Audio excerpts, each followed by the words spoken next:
17th of October, Sunday, 2021, and I'm going to Pigeon Mountains today. Moderate hike, not considered a hard one as per all trails. It's about 18 kilometers in and out, and about 1100 something meters of elevation gain. And the weather looks nice. You can see that I don't need toque or gloves at the moment. It's not very windy. The sky is blue with some clouds, and after quite a while I'm doing this one solo. Yeah, I miss doing solo hikes. So let's see how it goes. Don't have any target in my mind to come back to the parking lot at what time. So the first 4 or 4.5 kilometers are supposed to be under this power line right of way, so there won't be much to see or show, but after that, when you reach at the bottom of the mountain, then the views would start opening up. So we'll keep you posted.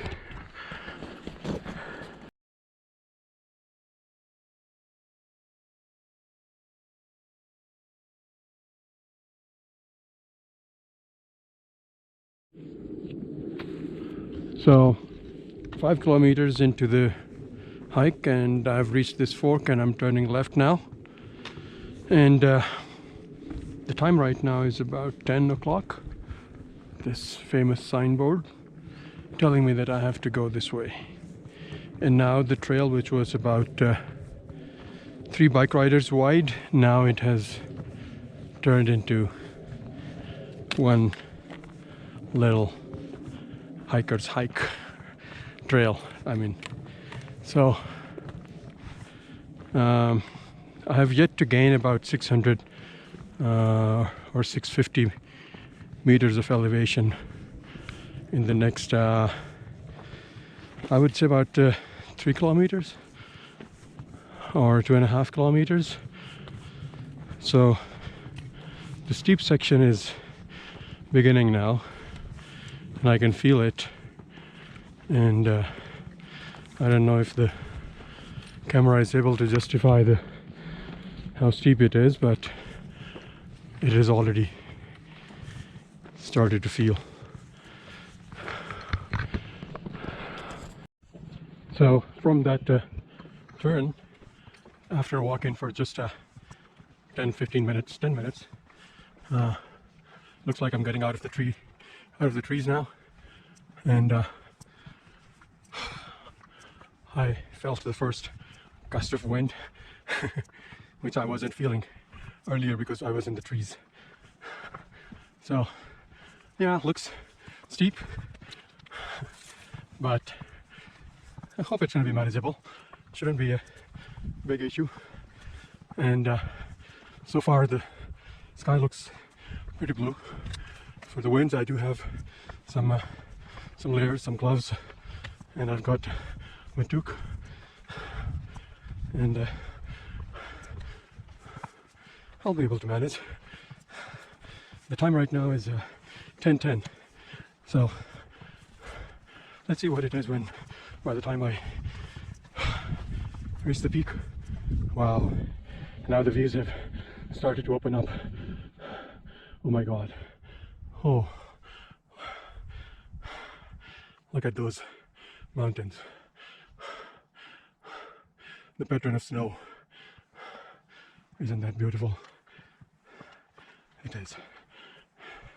And this is my trail, taking me somewhere where I need to be.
So 11:10 right now.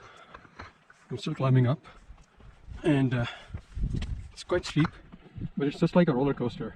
I can't imagine, like, you go down, then you go up, then you go down, then you go up. So between your huffs and puffs, you do get a little bit of resting time, but not a whole lot. So I don't know if I'll still be filming while going up. Maybe it's a good idea to shoot when I'm coming down, because I'll have my breath in control at that time. But about 6.5 kilometers in, the peak is right over there, behind those trees. And as per all trails, I'm a little bit behind the first flat area. I won't call it a fall summit or the first peak, but a comparatively flat area. And so far I've gained about, I think, a little bit more than 800 meters of elevation, so another about 300 meters still to get. The views in the back are still the same, but the only difference that you are gaining some elevation, and the views are getting better and better. It's windy, yep, but not very cold. The sky is still blue.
Finally at the peak of Pigeon Mountain now. I think I reached here at about 11:40. So this is the view. Oh my god, this is the snow is just like ice on the cake on this scene on this side. This is the east side, by the way. Way in the back you can, yeah, the city of Calgary is, and then this winding Moore River, Lake des Arcs, the famous plant, Mount Gymnosca, Engagement Mountain. I was there last week or so, and Ankle-Biter, X-Shaw, Door Jam, Loader Peak, all these kind of peaks on north side of Highway 1. That's the Highway 1 going down there.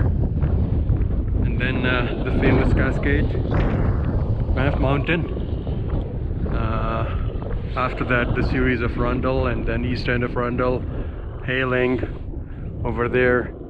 And then the backside of these Three Sisters, Grassy McNob over there, Rimwall, Wind Tower. I've done these. I haven't done the Three Sisters, but Rimwall and Wind Tower and Grassy Knob and Hailing, east end of Rundle, I've done these. Okay, then moving eastwards, Mount Allen over there, I've done that. Colombola. That's next summer's assignment. And then, yeah, I thought that this was McGilvery, but I think it is not. It is something else because it's not McGilvery. So this is it, Mount Pigeon, the peak. Okay, and this is total 360 degrees view. The sun is shining, sky is blue, but wind is strong. Yeah, I don't know if I'll be taking my lunch here because it's quite windy. It's not cold though, but it's windy, so I won't be able to enjoy my lunch. So I'll be going down somewhere in those trees, and then I'll have my lunch over there.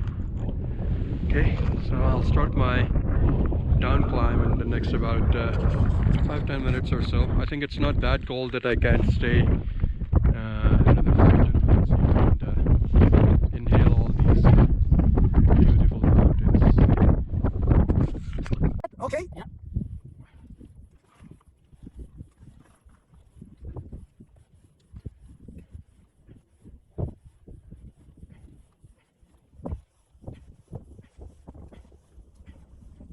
Tieni. Okay.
So I'm back on the white trail now. The time right now is about 1:37 when I was at that famous intersection of which takes you to towards that Pigeon Mountain about 2-3 minutes ago. So about 1:35. So on the way up in the morning, it took me about an hour and a half to get here from the parking lot. So let's see how long it takes me now to get down to the parking lot. And now the views are almost going to be the same all across this all around all the way till I reach the parking lot. It's going to be like some switchbacks, but the trail is still going to be the same wide. I think that they use it for biking as well. So the trail is going to be the same wide and trees on both sides. Let's hope we don't have any bear encounter. Okay. So back from a long hike. Well, it was not long, but it was tough. Not very tough. There was nothing technical. It was just steep. So I'm back at around 2:40. Started at around 12:40 from the summit, so almost 2 hours to come down, and took about I think good 15-20 minutes lunch break as well. So took me about 3 hours to go up, 2 hours to come down, 5 hours in total, and then some rest and the time at the peak as well. Overall, my 2 cents for the hike is that it's a good hike, nothing technical, nothing scrambling, no road finding. Parking is pretty easy, trailhead is pretty easy to find, and if you can hike longer distances, yeah, definitely this is for you. This will test your stamina. But if you have already done 1,000-meter elevations, then it shouldn't be a big deal for you. There is no scrambling involved at all. When you're coming down, take care of your ankles. There are quite high chances when you're passing through that rock field close to the summit, either if you're going up or you're coming down. There is a greater chance that if you're not paying attention at your feet, then maybe you can hurt your ankle or knee. So pay attention to where your footings are. Another positive thing in this hike is that I'm with Dallas, and I think that 95% of the hike I had my cell phone signal. So if you're in a group, you can still communicate with each other with the phone if somebody's ahead or somebody's lagging behind. What else? I think at an hour drive from Calgary, it's not a bad hike and a very good time to spend. The first 5 kilometers sucked, to be honest with you. No views, and you are walking under the power cables, the right of way. And after that, when you start climbing up, the whole range of mountains is behind you, and then it stays the same till you reach the summit. Then your east side and north side opens up, and that's when you start looking at the other side of the mountain as well. So the same goes when you're coming down. Most of the time you're looking at Columbola and Three Sisters and Mount Allen and all those mountains. And then when you enter the tree line, then it's a never-ending hike. I wouldn't call it a hike, but whatever. So enjoy and have fun when you come here, and have a good hike. Thanks. Bye.